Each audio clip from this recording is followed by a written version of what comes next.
تو میں عرض کر رہا تھا کہ موسیٰ علیہ السلام کے مختلف 9 قسم کے ان کو معجزات عطا کیے گئے تھے، جس میں سے ایک معجزہ تھا ان کا عصا کا معجزہ، عصائے موسیٰ، بہت مشہور۔ ان کے 2 معجزے بہت مشہور، فرعون کے دربار میں اللہ تعالیٰ کے حکم سے آپ نے یہ دونوں معجزے دکھائے تھے، عصا کا بھی معجزہ اور ید بیضا کا، کہ آپ گریباں میں ہاتھ ڈال کے باہر نکالتی چمکدار ہو جاتا تھا ہاتھ، جیسے کوئی سورج یا چاند چمکتا ہے اسے، پھر آپ گریبان میں ہاتھ ڈالتے تو نارمل ہو جاتا تھا، وہ ید بیضا کہلاتا ہے۔ اور دوسرا عصا، عصا کس کو کہتے ہیں؟ ڈنڈے کو۔ دراصل یہ عصا کی تاریخ یوں بیان کی جاتی ہے کہ اللہ تعالیٰ نے آدم علیہ السلام کو جب جنت سے زمین پر بھجوایا تو ان کے ساتھ 5 چیزیں بھی آئیں۔ ان 5 چیزوں میں ایک تو ہے انجیر کے پتے، دوسرا ہے حجر اسود، تیسرے ہے عود کی خوشبودار لکڑی، جو عود ہم جلاتے ہیں نا، یہ عود،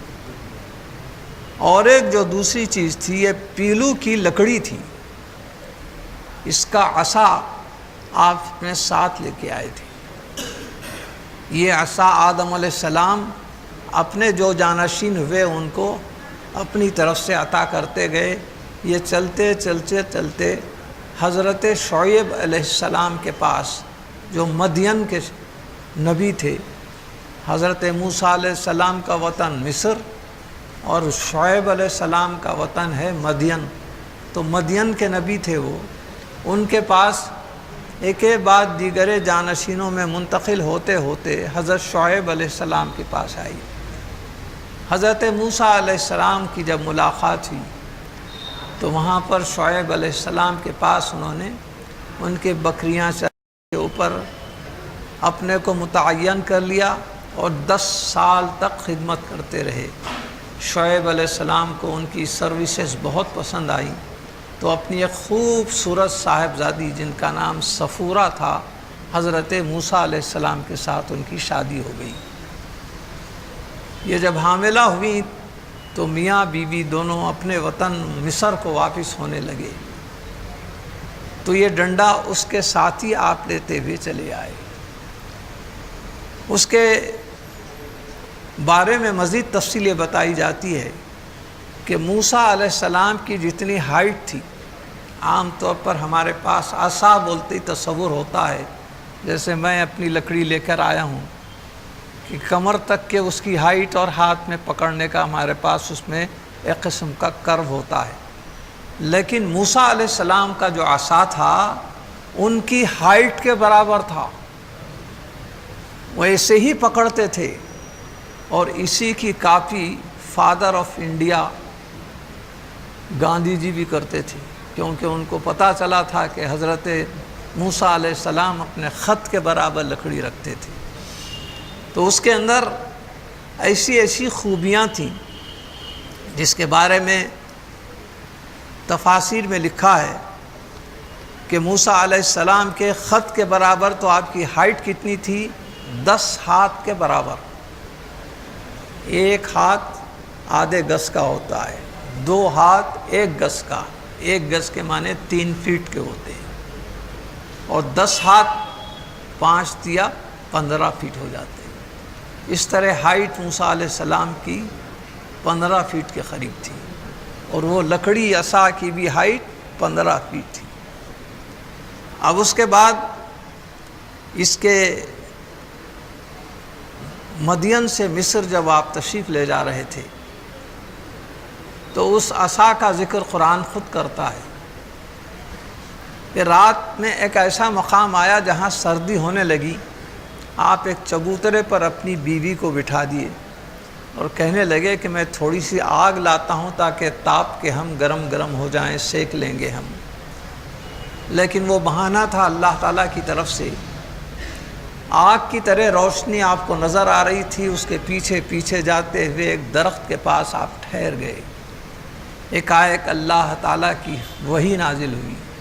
ما تلک بیمینک یا موسیٰ، اے موسیٰ تمہارے سیدھے ہاتھ میں کیا ہے؟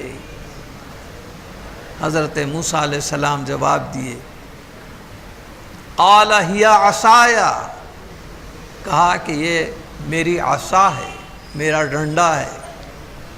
اتوکأ علیہا واہش بہا علی غنمی ولی فیہا مآرب اخری، میں اس سے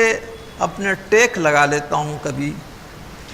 کبھی تو ایسا ہوتا ہے بکریوں کے لیے پتے جھاڑنے کے لیے جھاڑ کو مار کے نکالتا ہوں، یا نہیں تو میرے اور بہت سے کام ہیں جو میں اسے لیتا ہوں۔ اب یہ دوسرے جو کام ہیں تفسیر مدارک التنزیل میں ان دوسرے کاموں کا بھی ذکر کیا گیا ہے کہ یہ ایسی ورسٹائل یعنی مختلف خوبیوں کا مجموعہ تھی یہ لکڑی یا یہ عصا، کہ اس کے کام جو بتائے گئے ہیں تفسیر میں، ایک تو آپ اس کا سہارا لیتے تھے، دوسرے وہ خود آپ سے گفتگو کرتی اور آپ اس سے گفتگو کر کے جی بہلاتے تھے، تیسری چیز یہ کہ دن کے وقت جب کہ بہت سا دھوپ کا وقت رہتا ہے تو یہ درخت بن کے آپ کے سر کے اوپر سایہ بنا دیتی تھی، اس کے بعد رات ہوتی تو اس کی ساخت ایسی تھی کہ ایک لکڑی اور اس کے دو شاخیں تھیں، تو رات ہوتے ہی وہ دونوں شاخوں سے روشنی نکلتی تھی جیسے کہ دو بلب لگے ہوئے ہیں، اندھیری رات میں روشنی سے رہنمائی کرتی تھی۔ دشمنوں، سانپوں، بچھوؤں کو مارنے کے لیے آپ اس کا استعمال فرماتے تھے۔ کہیں کنویں میں سے پانی لینا چاہتے ہیں آپ، وہاں رسی نہیں ہے، ڈول نہیں ہے، تو یہ رسی اور ڈول میں منتقل ہو جاتی تھی، آپ اس کو رسی بنا کے ڈول لے کر اس میں سے پانی لیتے تھے۔ اس کے علاوہ جب کبھی آپ کو کچھ بھوک لگتی تو درخت بن جاتا تھا عصا، اور اس کو پھل لگتے تھے، موسیٰ علیہ السلام پھل کھا کے پیٹ میں مگن ہو جاتے تھے۔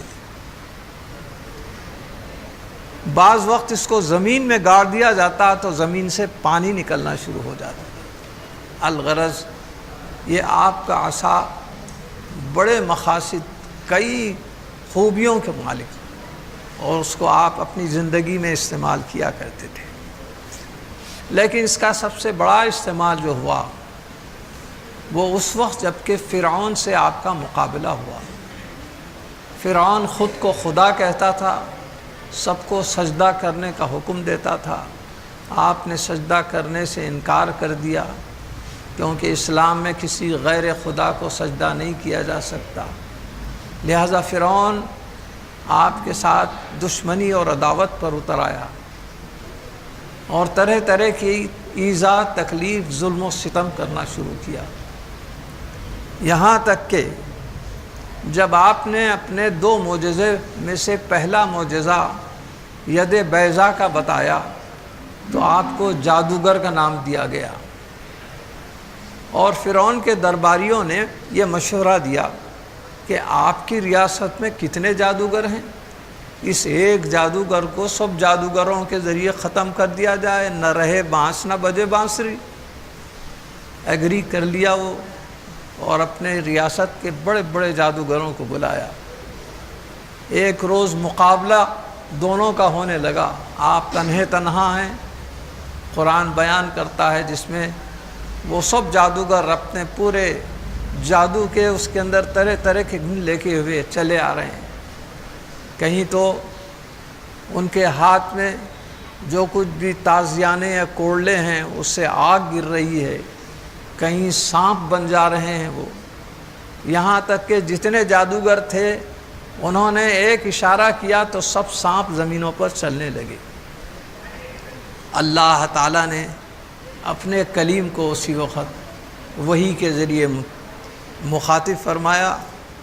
وَأَلْقِ مَا فِي عَيْنِكَ تَلْقَفْ مَا صَنَعُوا إِنَّمَا صَنَعُوا كَيْدُ سَاحِرٍ، اے ہمارے کلیم، آپ کے ہاتھ میں جو عصا ہے آپ نیچے ڈالو اور ہمارا کرشمہ دیکھو۔ ان کا جو قید ہے، ان کی جو شرارت، ان کی جادو کا جو فریب ہے، وہ سب کا سب خاک میں مل جائے گا۔ وَلَا يُفْلِحُ السَّاحِرُ حَيْثُ أَتَىٰ، ان کا جادو کبھی کبھی کامیاب نہیں ہو سکتا۔ فَأَلْقِيَ السَّحَرَةُ سُجَّدًا قَالُوا آمَنَّا بِرَبِّ هَارُونَ وَمُوسَىٰ، جب آپ نے عصا کو نیچے ڈال دیا، زمین پر ہر جادوگر کے سانپ ہیں کہ رینگتے ہوئے آپ کی طرف آ رہے ہیں، مگر آپ نے جیسے ہی اپنا عصا زمین پر ڈال دیا اللہ کے حکم سے، تو وہ ایک اژدہے میں تبدیل ہو گیا۔ سب چھوٹے چھوٹے سانپ اور آپ کا عصا ایک اژدہے میں تبدیل ہو گیا، اور جتنے سانپ تھے ان کو ایک ایک کر کے نگل گیا۔ اب جادوگروں نے دیکھا کہ ہمارے سب کرتوت بالکل خاک میں مل گئے، تو انہوں نے سجدن، وہ اپنے سجدے میں گرے۔ ان کو اللہ تعالیٰ پر، یعنی ہارون علیہ السلام، موسیٰ علیہ السلام کے خدا پر ایسا یقین ہو گیا کہ ہمارے تمام جادو کے جتنے بھی ٹرکس ہیں، جتنے بھی ہماری تدبیریں ہیں، اس کے سامنے کوئی کام نہیں کرتی، لہذا ہم کو ان پر ہی ایمان لانا چاہیے۔ تو ان لوگوں نے حضرت موسیٰ علیہ السلام کے اوپر ایمان لایا۔ جتنے جادوگر تھے وہ سب کے سب اسلام سے مشرف ہو گئے۔ تو اس طریقے سے آپ کے دو معجزے موسیٰ علیہ السلام کے بہت زیادہ شہرت رکھتے ہیں، لیکن اس کے علاوہ دوسرا اور ایک معجزہ آپ کا اس وقت ظاہر ہوتا ہے جب کہ بنی اسرائیل کا وطن تھا شام، اور یوسف علیہ السلام کے مصر میں آنے کی وجہ سے یہ بعد میں ان کا مصر بن گیا وطن۔ اب شام پر ایک قبیلہ تھا جس کا نام عمالقہ،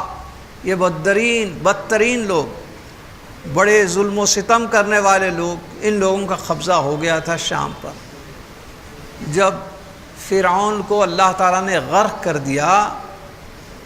تو اللہ تعالیٰ نے پھر موسیٰ علیہ السلام کو شام کو آزاد کرنے کا حکم دیا۔ حضرت موسیٰ علیہ السلام 6 لاکھ کی فوج کا لشکر تیار کیے، اور راستے میں ان کی جو امت کے 6 لاکھ حضرات تھے، آپ جیسا کہتے تھے، جہاد کرنے کا حکم دیتے تھے، تو وہ کہنے لگے آپ جانیں، آپ کا خدا جانے، ہم تو یہاں مزے سے بیٹھے رہیں گے، آپ جہاد کیجئے۔ اللہ کو یہ نافرمانی ناپسند ہوئی، چنانچہ وہ جب صحرا کے ایک میدان میں آئے جس کا نام میدان تیہ بتایا جاتا ہے قرآن کی روح سے، تو اس میں اللہ تعالیٰ نے ان کو وہ میدان بھول بھلیاں بنا دیا کہ وہ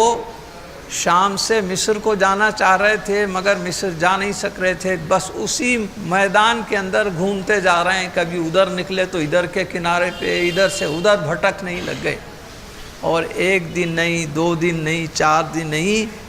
بلکہ 40 برس تک مقام تیہ کے اندر یہ لوگ بھٹکتے ہی رہے۔ موسیٰ علیہ السلام کے پاس آئے، کہنے لگے ہم تو جانا چاہ رہے ہیں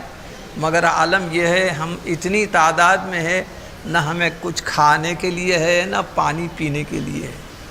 لہٰذا اب آپ پیغمبر ہیں، ہماری ذمہ داری لیجئے، کھانے کا انتظام کیجئے، پانی کا انتظام کیجئے۔ حضرت نے فوری اللہ تعالیٰ سے دعا کی کہ رب العالمین میری امت بھوکی پیاسی ہو گئی ہے، تو اس کو نعمتیں عطا فرما۔ تو اللہ تعالیٰ نے اوپر سے آسمان سے ان کے لیے غذا کا انتظام کیا، من اور سلوہ۔ من کیا ہے؟ شہد کے جیسا میٹھا حلوہ، اور سلوہ یہ بٹیر تھے جو بھنے ہوئے تھے، مزے سے بٹیر کھاتے اور اس کے بعد حلوہ اس کے پر کھا لیتے۔ موسیٰ علیہ السلام کے دعا کا نتیجہ ہوا کہ ان کی بھوک اور پیاس کا انتظام ہو گیا، لیکن اب پانی کا انتظام نہیں تھا۔ انسان کھانے کے بعد پانی کی ضرورت محسوس کرتا ہے، آ کے شکایت کیے تو حضرت نے ایک پتھر کے اوپر اپنے اسی عصا کو اس طرح مارا کہ 12 چشمے اس کے نکل گئے، اور 12 چشموں میں 12 قبیلے اپنے اپنے گھاٹ کے اوپر پانی پی کر سیراب ہو گئے۔ تو اس کا اللہ تعالیٰ استعمال ذکر فرماتا ہے۔ یہ سورہ بقرہ کی 60ویں آیت ہے۔ اللہ تعالیٰ ارشاد فرماتا ہے وَإِذِ اسْتَسْقَىٰ مُوسَىٰ لِقَوْمِهِ فَقُلْنَا اضْرِبْ بِعَصَاكَ الْحَجَرَ، جب موسیٰ علیہ السلام نے اپنی امت اپنی قوم کے لیے پانی کا مطالبہ فرمایا تو ہم نے ان سے کہا کہ جو پتھر ہے اس پر اپنی عصا کو دے مارو، ضرب لگاؤ۔ فَانْفَجَرَتْ مِنْهُ 12 عَيْنًا، جیسے ہی آپ نے ضرب لگائی تو 12 چشمے پانی کے اس میں سے نکل گئے۔ قَدْ عَلِمَ كُلُّ أُنَاسٍ مَشْرَبَهُمْ، اس میں 12 قسم کے قبیلے تھے، کون سا کس چشمے کے پاس آنا چاہیے، وہ لوگ آئے اور پورے سیراب ہو گئے۔ تو اس طریقے سے یہ دوسرا آپ کا معجزہ ہے جس کا قرآن ذکر کرتا ہے۔